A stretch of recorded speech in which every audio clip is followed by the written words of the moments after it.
Hello, you're listening to Teenagers Untangled, an audio hug of advice and ideas for parents going through the teenage years.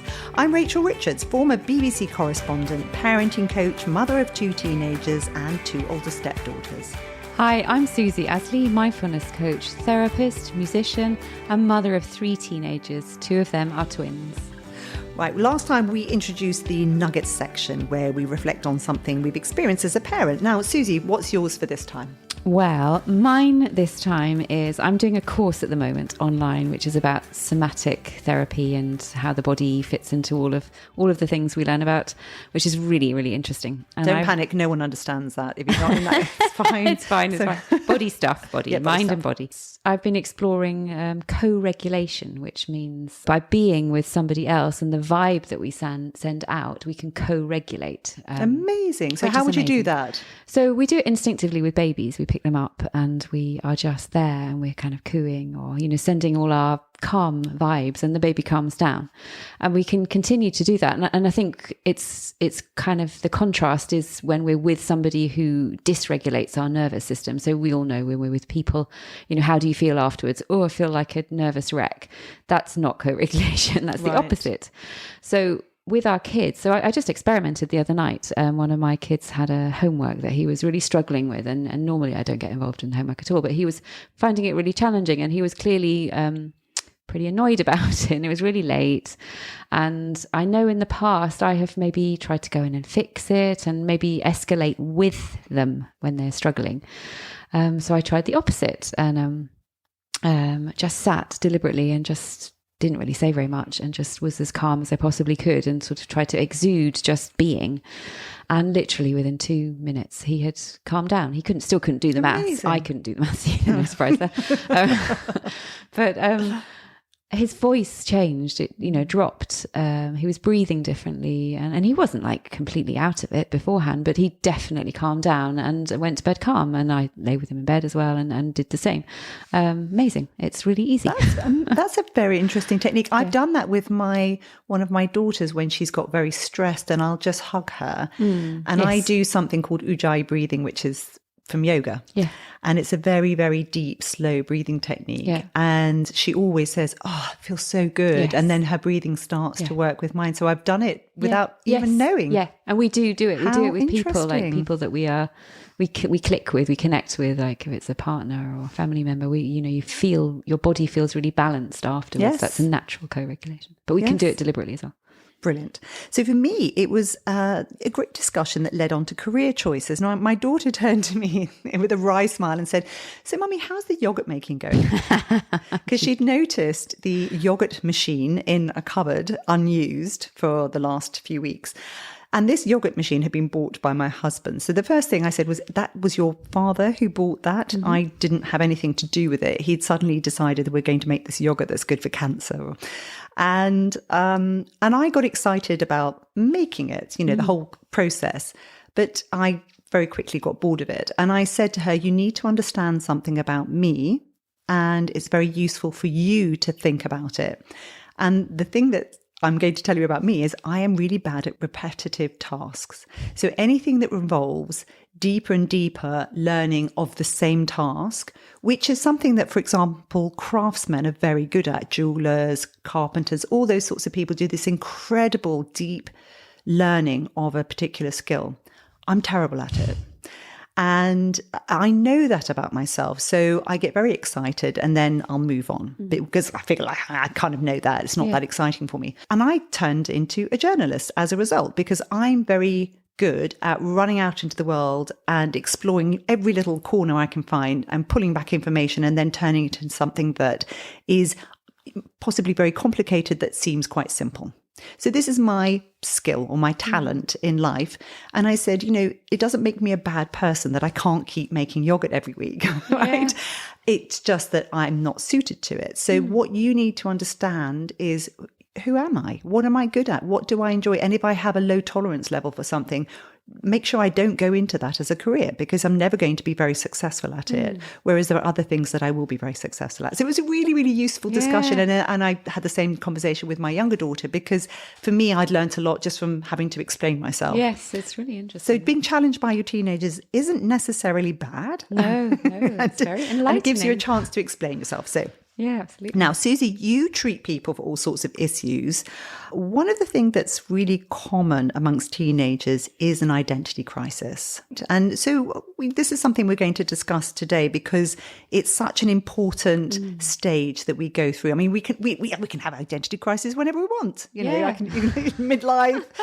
People keep talking about quarter life crises. I mean, you know. But an identity crisis is defined as a period of uncertainty or confusion in a person's life. And it occurs when a person's sense of identity becomes insecure and unstable. And it's often when there's a change in their life. Now, the teenage years really are the first big burst of this, because they've gone from having quite a secure, hopefully, quite a secure understanding of that they are this person in this family, and then they're starting to branch out into the world. And it's quite a big shift. Yeah, and it can be really challenging. I mean, I really balk at the term crisis.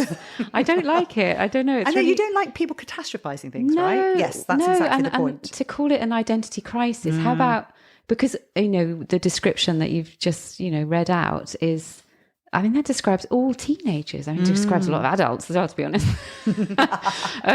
But identity experimentation might be better. Yes. Like, they're trying on different identities because that's what they're doing. They're finding out who they are, and that's completely normal. Yes. And I think it's our reaction to that can be the problem. Yes. As in many things. And they're trying, it's that they've started to understand that they have different social roles. Yes. You talked last time when we were talking about the empty nest syndrome.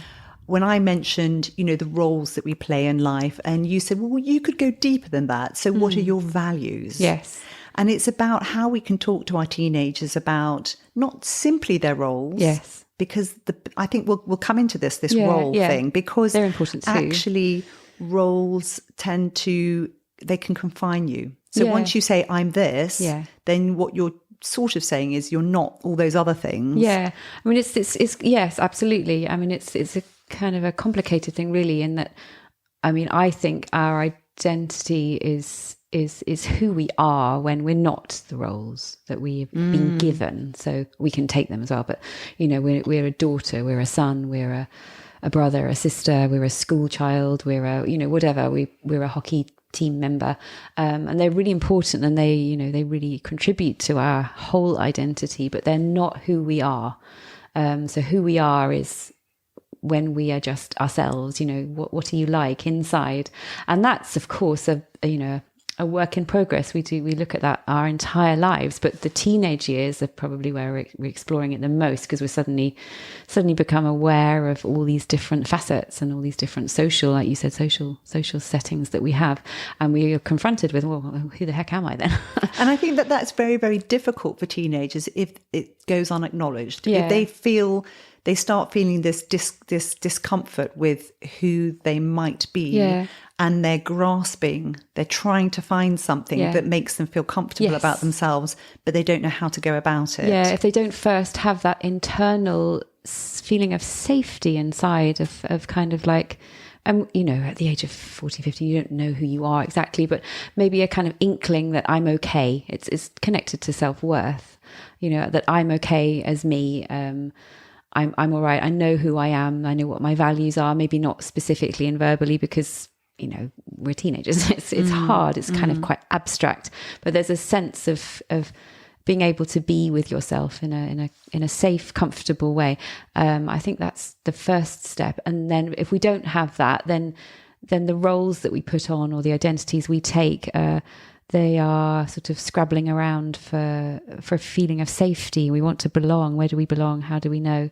And that can be quite tricky, but it's also normal. It's also normal. It's very normal. It's a process that all teens need to go through. But I love what you said about that sense of self-worth, because I think that's a role we can play as parents. It's easy for us to get panicked and worried about who our teenagers are or who they're becoming, but we need to constantly come back to, are we filling them with a sense of self-worth? Are they aware that they're loved and they're decent people underneath whatever it is they're displaying on the outside? Yeah, and then the identities they pick, they're just like putting on hats then, aren't they? Because then they can put them on, take them off, because their inner sense of worth isn't being rocked each time. But I think we also have to be careful. We touched on this quite a few episodes ago about giving our kids identities. And we do that often from the best place. Maybe it's banter in the family, or we're desperate to find something that they can do, their thing. I think we talked about it ages ago.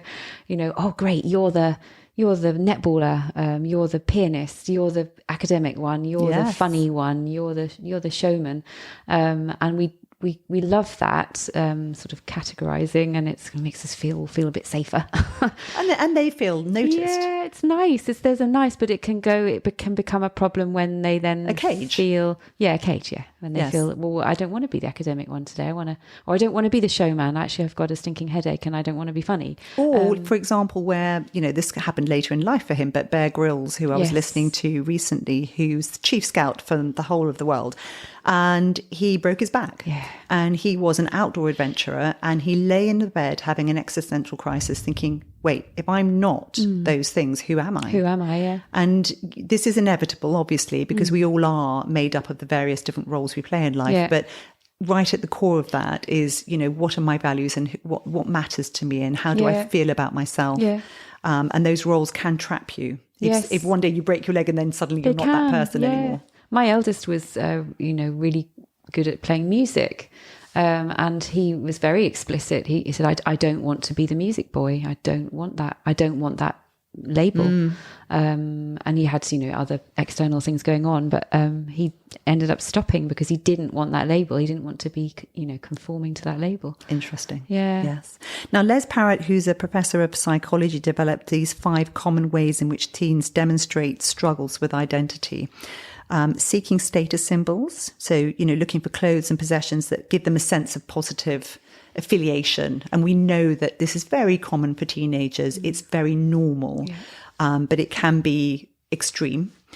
Forbidden grown-up behaviors, because that makes them feel that they can then be accepted by others because they think that by appearing mature that they are something other than perhaps what they are. Rebellion. Many teens use rebellion as a way to show that they're different from their parents and then to be accepted by their peers. Idols. Some identify specifically with one person. We've all had somebody on our wall. And then cliques, forming an identity which becomes the clique. So they are nothing without the clique. Yeah. So I've told my girls to act like a magpie, look around them and the things they find attractive. There's a reason you find them attractive. There might be things that you don't have yet in terms of personal traits or whatever it is, explore it. Don't think, that if you're attracted to somebody, they used to call it pash, where the girls would be attracted to another girl who was older than them. And it was more that they were fascinated by somebody else, and it could be another boy, another girl, anybody, but let them explole that. It doesn't mean anything in particular. It means that they are curious and they're trying to experiment, they're trying to explore their identity, and it's a good thing. So I think we parents panic and think, they're showing signs they're going to do this. Yes. No, they're just trying things out. Yeah. I mean, the more nonchalant we can be about them changing, and the more because that's a normal thing. Oh, you're this week and you're that next week. And okay, great, go for it. Have fun with that. Instead of, reacting and going, oh my God, what now kind of thing. Yes. Then the less they have to rebel and the more they can have fun with it, because it is really an interesting time for them. And I have noticed that with all my kids, I have coached them without really knowing it about their identities. And, for example, one of them said once, I think I'm seen like this and I don't really want to be seen like that. What do I do? And I said, well, you could represent yourself to the world. So, we're now living in an era of social media, and that reflects back on us who we are. And So I said, well, you could you can either try different clothes out to signal to people that you're different from the person that they might have thought you are. You can present different images on social media about yourself. This is all about trying on different hats and signaling to other people that you are not stuck in that particular role. But it's also about how she sees herself. Yes, that's the key, isn't it? And it's this kind of like, there's almost two parts to it, isn't there? There's the internal identity that we talked about before. How do you feel inside? Do you feel good? Do you feel comfortable in your own skin?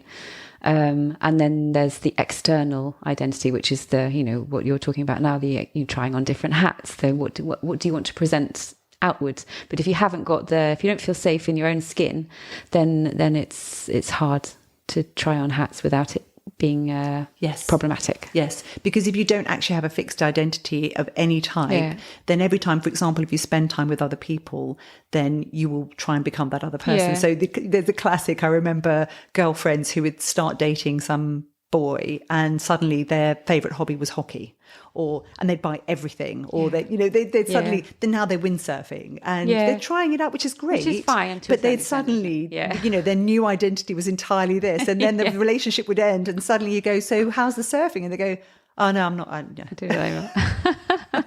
But we can give our kids identities with the best will in the world, can't we? And I've been aware of doing it myself, and I've thought I was quite aware of not doing it, but my youngest boy is really sociable. He loves hanging out with his mates, and so we've started to call him Party Boy in the house, just from just a nice little nickname, and he thinks it's funny. And then I was suddenly aware, like, oh, I'm not sure that's a great name, because, what if he doesn't want to be Party Boy, or what if he's, wants to stay home? Does he then feel, I'm sure he doesn't read much into it, but it's just this idea that we can give labels without even realizing we're doing it, and just being aware that, it's fine to do it, but it doesn't, you can take it away as well. And so much of it is about other people's expectations. And I remember going to university, and I was so excited about getting to university. I was the party girl. Everyone was coming back to my room, and it was just great fun. Yeah. And I became known as that person. Yeah. So for the first 2 terms, that was my identity. Yeah. And then I thought, actually, I don't want to be this person. I just exhausting. But yes, I can't fit that role. And my other daughters experience this too. Yeah. And suddenly you're not the person that they think you should be, and you get punished for it. And so it's about being brave enough to say, you know what, I'm not. I don't want to make myself into something that doesn't work for me, and accepting that it's okay to be. Lots of different things, and people find it more. It's the people outside who find it more complicated than the person inside who's reworking their personality. Because where are they going to hang out in the evenings if you're not party girl? That's inconvenient, isn't it? I've done it with my daughter as well. Like, she's amazing with animals. She's like the animal whisperer and the child whisperer. They all sort of flock to her, and so we've talked about that loads. And it's a lovely thing. And I said, well, you could explore that later in your life if you want to, and do all these different things. And she's like, yeah. I'm also really good at English, and I could do that and that. And I'm like, yeah, okay, backed off immediately. Okay, I've labelled because then you notice it. And that's the great thing, because you're aware of it. And so I think what we need to do as parents is just be aware that when we try and say things to our kids, and it's all coming from a well-meaning space, we're thinking, oh, what career can they have? What, you're great at this, you could do this. Back off a bit. And if you get that feedback, say, okay, sorry, what I've done is I've boxed you in there. You're also that. You're also that. All these different things, and you might be something completely different next week. Go for it. Yes. And it's okay to experiment. You don't have to be anything in particular. Don't let other people. And it's a really interesting one, because there's a case of a young man who went on YouTube because he was interested in getting followers, and he played his instrument and got no interest whatsoever. He was a classical string player, wasn't he? Classical string player. We're really interesting, I bet you were his one follower, weren't you? And then he decided, okay, that's not working. And so he started eating things with people watching. What do you want me to eat? And people suddenly started watching him and goading him. He was amazing at his instrument. Exactly. And they were goading him and saying, try eating this. Oh, can you eat too much? And he's ended up being extremely obese and his personality has completely changed and he's quite offensive and unpleasant, obviously entertaining to people.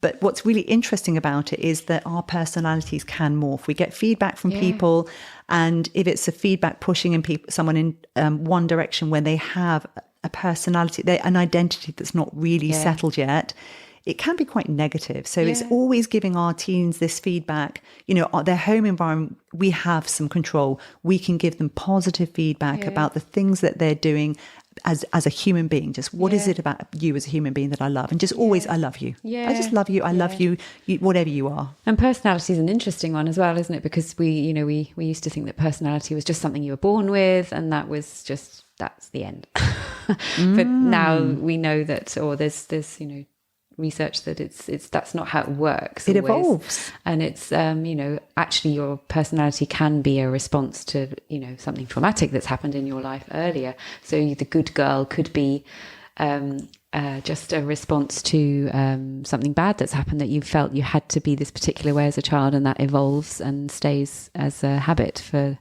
years and years and years. But that's not actually how you were born. Interesting. So it's a much more fluid thing. Yes. And again, with our social media environment, we should really recognize that can actually play a role with our teens. Yeah. So if we want to help our teens who may be struggling a little with this, once again, it's feeding back that they're loved and they're important for who they are, not any particular role that they're playing for us. Modeling healthy attitudes towards our own identity.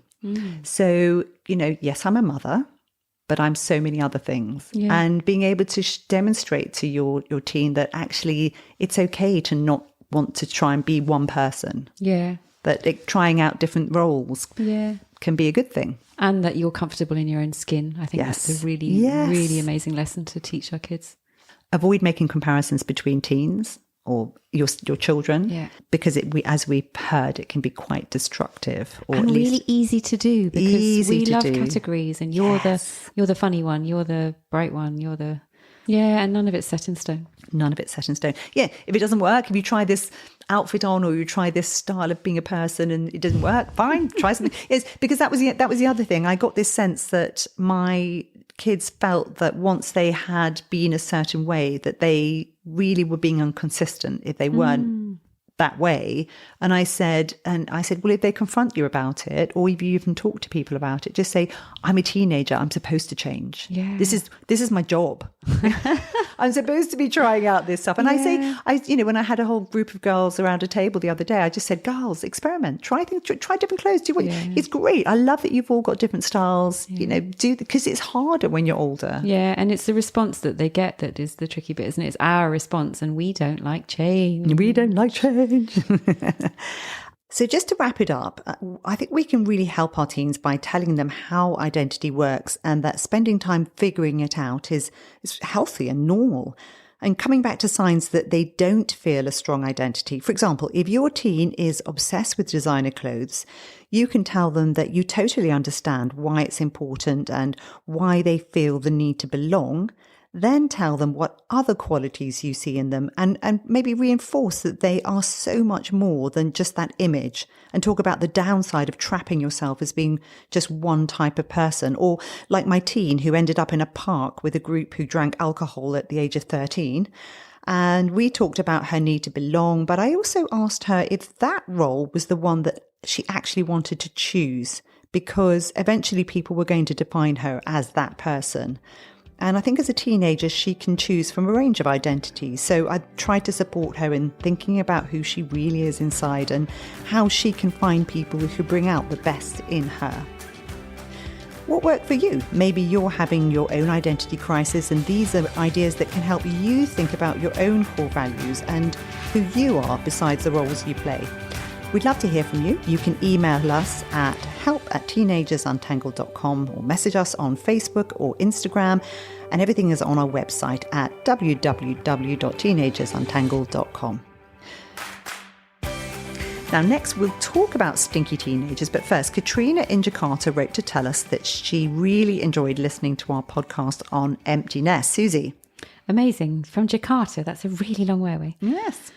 Thank you so much for this. I really enjoyed listening, as I'm sure many other members would too. Was very taken by surprise how hard I found it. So a lot resonated with me, and your explanation and tips are spot on. Thank you, Katrina. That's really lovely. Amazing. And Katrina's a social worker. She has a fantastic list of resources that she circulates. One of them was about eating disorders, and I'm going to put that onto the episode, the podcast notes on the episode where we talked about helping your teen develop healthy eating habits, because actually I watched the TED Talks and it was amazing. Brilliant. So she circulates this list. She's put our podcast onto it. Thank you so much. That's amazing. The more listeners, the better. So do share us with anyone who might benefit from our chats. Now this, Mrs. M, 68, that's her handle. I have battled with my daughter all her life about washing. When she was little, bath time was a nightmare with lots of screaming and tears. She is now 17 years old, working and growing into a lovely young lady. She has lots of good qualities and I'm very proud of her. Her bedroom is a tip, but I understand that it's just a teenage thing. I can't, however, ignore her poor personal hygiene. I have 2 other children, one older and one younger than her, and all of us, including my husband, shower every day. She doesn't. So tricky. Yeah. I mean, we have an honesty policy in our house, have had for quite a while, because I sometimes think that they just don't know, and it's just like kind feedback. And I've always done it in a way that is without emotion, without any judgment or shaming or, you should know better sort of attitude. Like, honesty policy, you smell, you need to go and have a shower. And I've got 2 boys who do a lot of sport. One of them particularly now does a lot of sport, and they wear these awful polyester tops that really reek. Stinky socks, because they've got plastic football boots. And there was a while where he didn't realize that he's totally on it now. They're all fine, but I would just go, you smelled. I'm just letting you know you do actually smell now, and I think it would be great if you went and had a shower. And he'd go, oh, okay. Yes. And it comes back to that whole thing about optimists and pessimists, and where one feels like when you say something about them, it's who they are. Yeah. The other one is it's something they're doing. Yes. And it's just something, it's just like you need to wash. Yeah. It's not that biology. I don't like you. It's just but you've sweated and now it doesn't smell good. Yes. So I guess, there are reasons why this might be going on. So number 1, she might be lazy. Yeah. It doesn't really matter to her. She might think it's boring. There are other things that she could be doing. Difficulty in adjusting to puberty. It's a big change. And I think we very often, because we forget how it felt for us, we look at it and think, well, it's pretty obvious what you should be doing. But I don't remember my parents telling me what to do. No, I don't either. And I actually, admittedly, didn't really explain it in any formal way to my daughters, one of whom picked it up much better than the other, and the other one needed a lot more coaching. Yeah, no, I don't think I've ever explicitly sat them down and said, this is now what happens, but little bits along the way. When you go from your parents taking responsibility for your personal hygiene to actually having to do it yourself, that's when you really get the choice now. Yes. And it is a choice to an extent. It's called personal hygiene for a reason. Yeah, and I guess it can feel a bit overwhelming if you've had it taken care of, for years and years. Suddenly you're like, oh God, how do I wash my own hair? If you've got long hair, whatever the situation is. So maybe a bit of guidance. I'm not sure I did that with mine, apart from the shaving bit. But yeah, taking all the emotion out of it. It's not a personal criticism. It's just biology. Yes, and so supporting them, saying, "Oh, I can see that. Do you want some help with understanding how best to use the shower? Yeah. Which soaps should be used when? Why soap is important." There is an element of there are certain people who will struggle more with personal hygiene than others. People with disorders of any type, and if they have autism or ADHD or any of these things, it can play into this. So there will be parents who have problems with their children trying to get them to do these things. So it's also about not judging other parents when they've got children who are living the life that they want to. Yeah. Maybe sort of thinking of it as a natural consequence thing, in that explaining. It's your choice to wash or not, but if you do smell, then it might be that people don't want to sit next to you in class, or they might not want to hang out with you, and doing it without the judgment, but just as a fact, that could be what happens. So just being aware of that, because nobody wants to sit next to the stinky kid. Nobody wants it, or the one with halitosis. Yeah. I've had that. No, didn't like it. Yeah. And actually, there is a real phobia. So ablutophobia is a fear of showering or bathing. Right. So there is actually a thing, but I'm sure most are not suffering from this. So I think and also it may be that we know. I remember looking back at being a teenager. I was very conscious that other people might be looking at me. But I didn't necessarily, I was still living in my own little world. Yeah. And I wonder the extent to which teens really understand that other people notice. Yeah, exactly. That's why it's so important to have, pardon the pun, good, clean communication. That's good, isn't it? So that it's not it's not an emotional issue. Yes. It's just this is my feedback to you. I remember my two had COVID. And they totally lost their sense of smell for a really long time, actually. And so, they would check in with me. Do I smell? I can't smell myself. Do I smell today? And I'd go, yes or no. Yep, stand at the back of the kitchen. Yeah, get your armpit out of my face.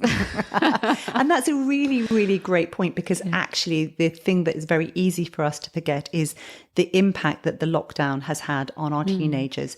For many of our teenagers, they will have gone through 2 years where the normal rhythm of life didn't happen at a critical point. Yes. So they weren't getting feedback from other teenagers. They didn't have a rhythm. They didn't, why should I get up and shower if no one's even going to see me? Yeah, that's really good point. It's actually really important that we become conscious that these things won't have necessarily happened, and that it's worth going through it with them. They maybe haven't had the natural feedback from their peers.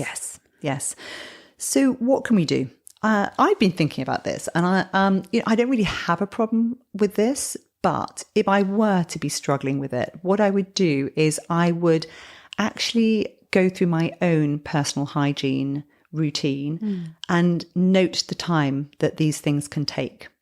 So that, the lazy, I haven't got time for it, whatever, I've got those times down. So 2 minutes for brushing your teeth in the morning, 2 at night, blah, blah, blah. Write a list down, and then I would sit them down and I'd say, so here's how it works for me. If it's a boy, he'll be shaving his face. If it's a girl, whatever. And then go through what I consider to be the non-negotiables. And when I say consider to be, obviously brushing your teeth, because of the problems with gingivitis and the long-term health impact, both in terms of your teeth, and they're now finding out more and more that it can impact other areas of health in your body. It's really problematic, yes. So, it's so flossing and brushing the teeth is critical. So I would go through what I consider to be absolutely non-negotiable, and then other things that, look, you find time, you tell, it's not my responsibility for making you do these things, but here's how you can do them. Yeah. Are there things that you'd like to ask about? Yeah. And of course we don't want them to go the other way either, which is a whole other world. Exactly. Of, washing all the time, but that's not coming from necessarily not wanting to smell. That's control issues. But we don't want to push them anywhere. Yes. But I think coming back to the sort of education element of it, I didn't have a great relationship with my parents. And I imagine that if they had sat down with me, if my mother had sat down with me and she'd done it in a loving, caring way, I would have taken notice. I might have grumbled and gone, but I probably would have taken the sheet away and read it and thought, okay, I get this. I remember when I used to go as an older teenager to people's houses or away on trips, and these girls would have these bags with zips that were pretty and they'd smell nice, and I'd look inside them and think, what's in there? Because I'd never been told. I'd never been given a personal healthcare kit in a way. So it's one of those things where some parents, it's obvious that you do that. Other parents, you think, well, they should know, but should they really know how and this then works? If there's an issue, you can bring it up in a helpful way. I'm thinking of kids who don't just really dislike showering, or it's a problem. It could also be relational, that it's a bit like food, isn't it? It could be a control thing when you're little. You have to do all these things, but what can you not do? What can you say no to? Or I can not get in the bath, can't I? I can not get in the shower. That's under my control.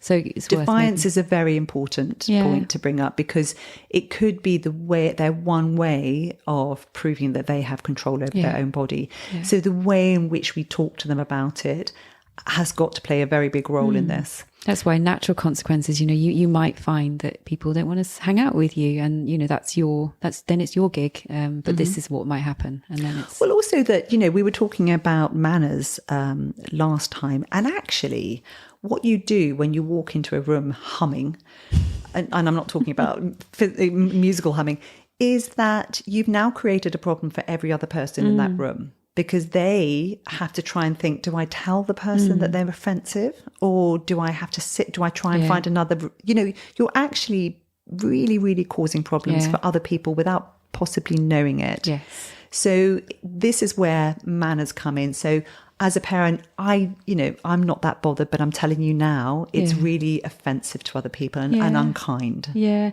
And I think often people who do have a problem with the way they smell, they often don't know. They don't know. Yeah.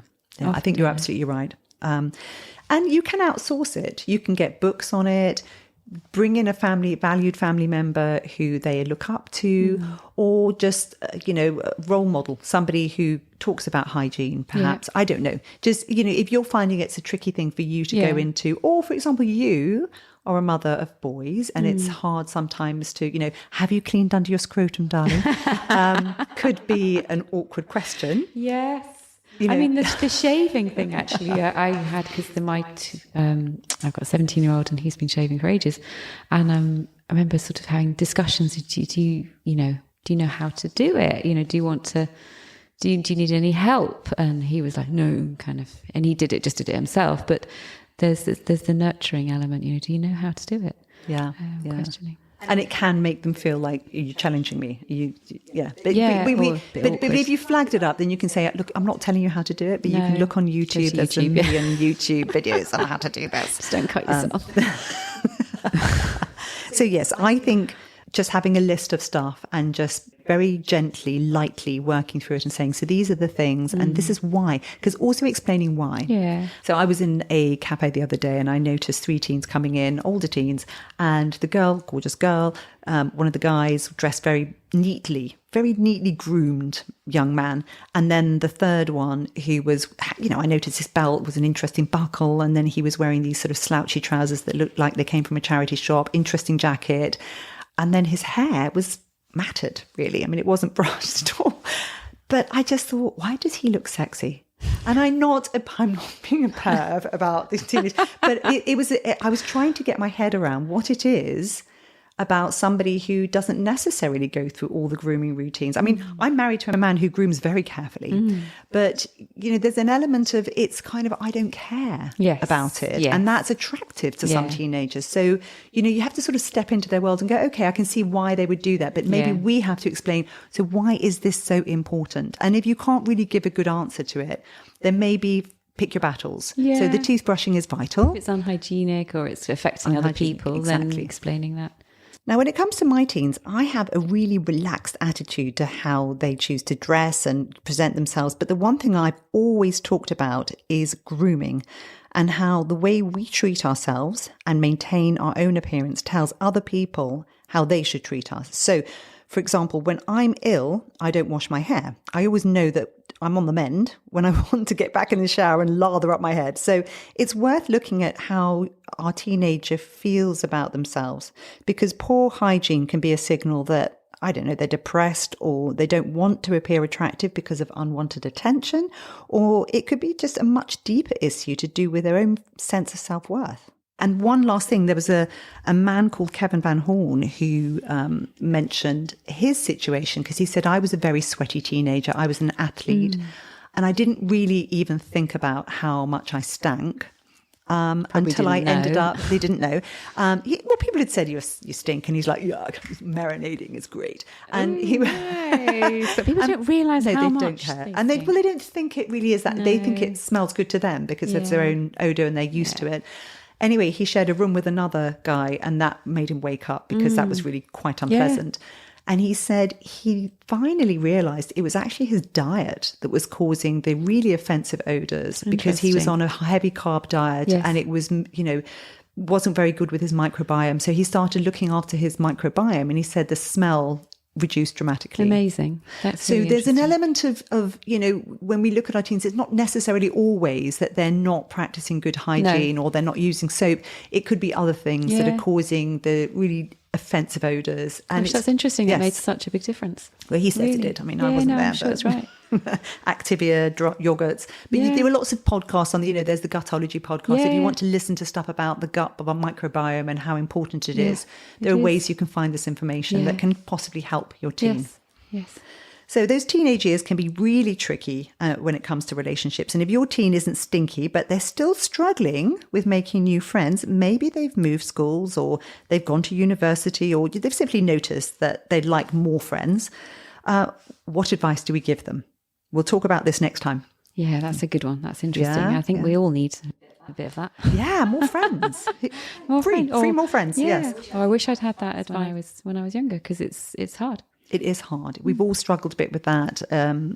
Occasionally you get kids who just seem to breeze through life without having to think about it. But then most kids look to them and think that they're normal, and they're not. And they're not normal, no.